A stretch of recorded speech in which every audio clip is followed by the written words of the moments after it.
Hey everyone, welcome back to Cooking with Chef Swain. This week I'm making cheesesteaks and it's authentic because I'm from Philly. So while I'm cutting these onions, let me tell you a little about a Philly cheesesteak. An authentic one consists of very few ingredients and very few approved variants. You can get it with or without, which just means with or without onions. Acceptable cheeses are American, cheese whiz, and sometimes provolone. It has to come on a long sandwich roll, possibly with seeds, possibly without. That's basically it. Those are your options. No mushrooms, no peppers. Why are these two things always on the commercialized versions? Like, come on, Subway. I'm a big believer in that you can put whatever you want on your food. This is where they draw the line. Authenticity for cheesesteaks. Alright, time for me to climb down off of my soapbox and actually tell you what I'm doing here today to make my cheesesteak. I've gone ahead and diced these onions, and I'm going to throw them into a cast iron pan with a little bit of canola oil, and we're looking to caramelize them, but not a lot. Just about right here, maybe a little bit further. You want the onions to be a little bit translucent. Another good tip is to scoop your onions out after you've cooked them in the pan, and then just lightly wipe out the pan. You want to use this pan that you cooked your onions in to also cook the steak in. Next up, we're going to make our own cheese whiz.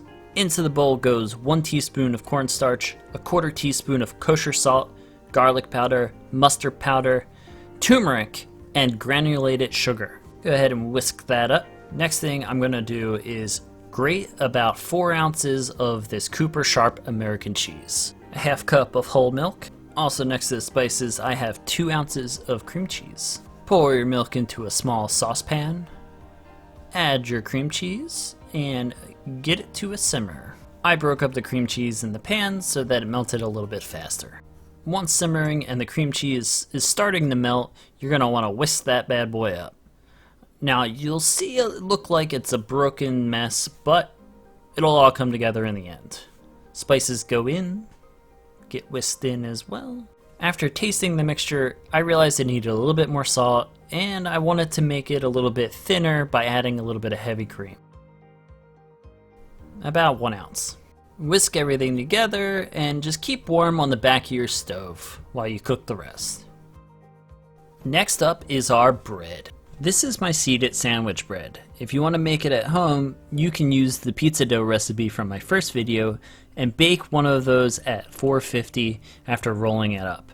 But I just went to a local baker and grabbed this one because they do it so perfectly. In order to fill more of my roll with some sandwich, I pull out some of the scrapings and feed it to Obi. Or at least try to feed it to Obi. There you go. Good boy. So this is the part where I tell you how I didn't like the way the first cheesesteak looked with the homemade whiz.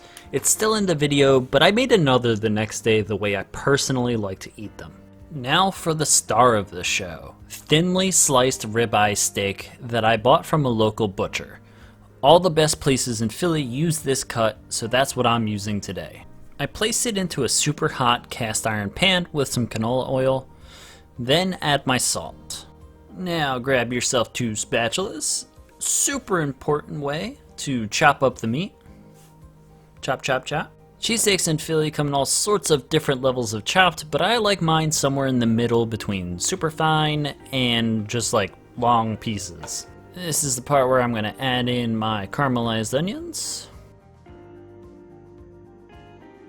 And mix it all together. Once all the meat is properly cooked through and the onions are incorporated, I'm going to line it up and add some thin slices of that Cooper Sharp American cheese.